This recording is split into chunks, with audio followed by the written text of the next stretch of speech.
दोस्तों, जय हिंद, वंदे मातरम। मैं सुनील कुमार यादव आप सभी देखने वालों का अभिवादन करता हूं और आज का मेरा विषय है एंथ्रोपोमेट्री। एंथ्रोपोमेट्री क्या है, इसकी परिभाषा क्या है और इसके प्रकार क्या हैं, इस संबंध में मेरा वीडियो। दोस्तों, मेरी चैनल में जाकर आप फिजिकल एजुकेशन के बहुत सारे अच्छे वीडियो देख सकते हैं।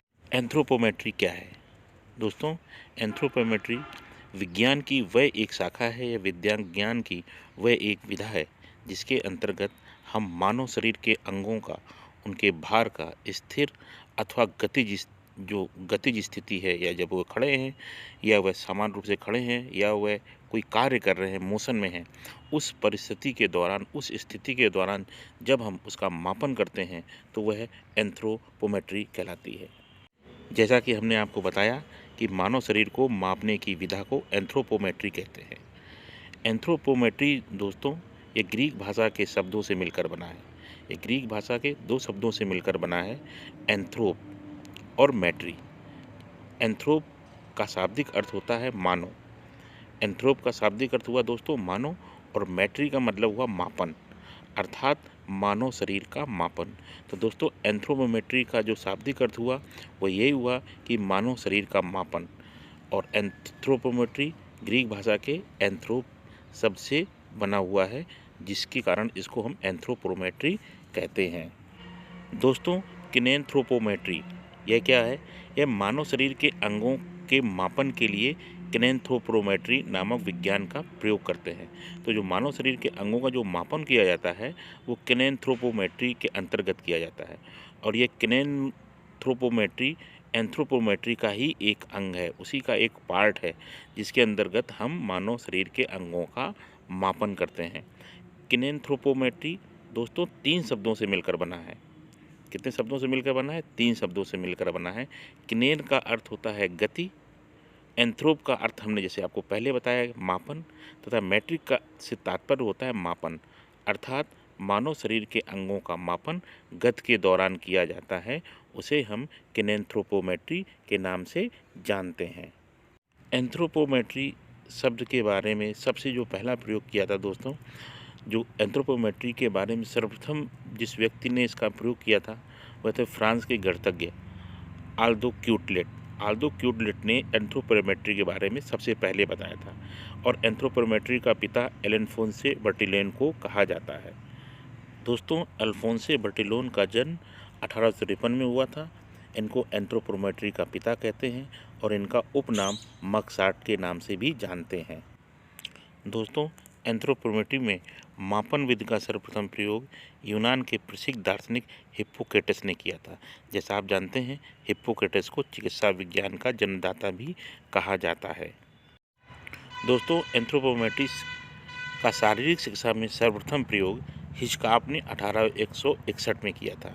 हिचकॉफ ने 1861 में अपना प्रयोग सर्वप्रथम किया था। उन्होंने जिम्नास्टिक के खिलाड़ियों पर परख सिद्धांत को अपनाने के लिए इसका प्रयोग किया था। इसके अंतर्गत उन्होंने शरीर की ऊंचाई, चौड़ाई तथा शरीर की जैविक क्षमता क्या है, शरीर के विभिन्न अंगों की परिधि को आधार बनाकर अपना प्रयोग किया था।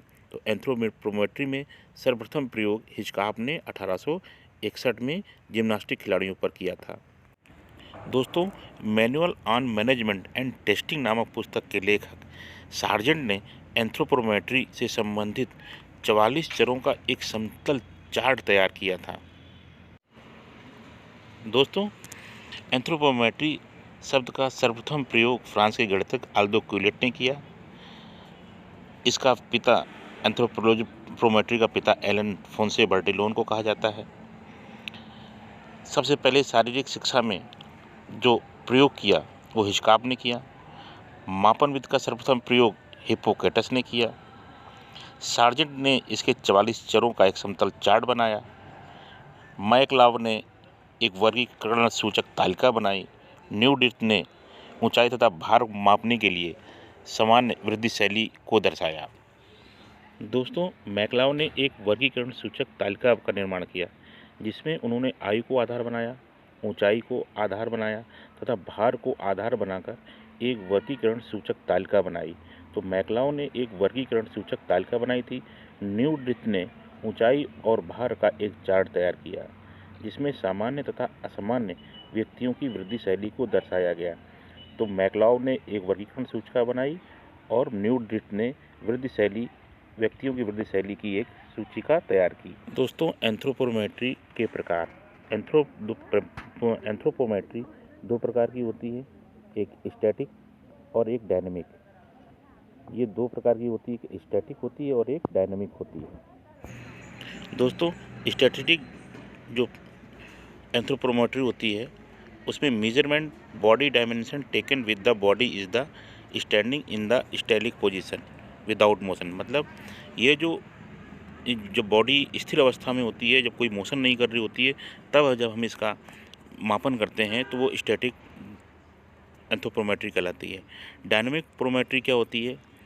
The distance are the measure when the body in motion और फंक्शनल।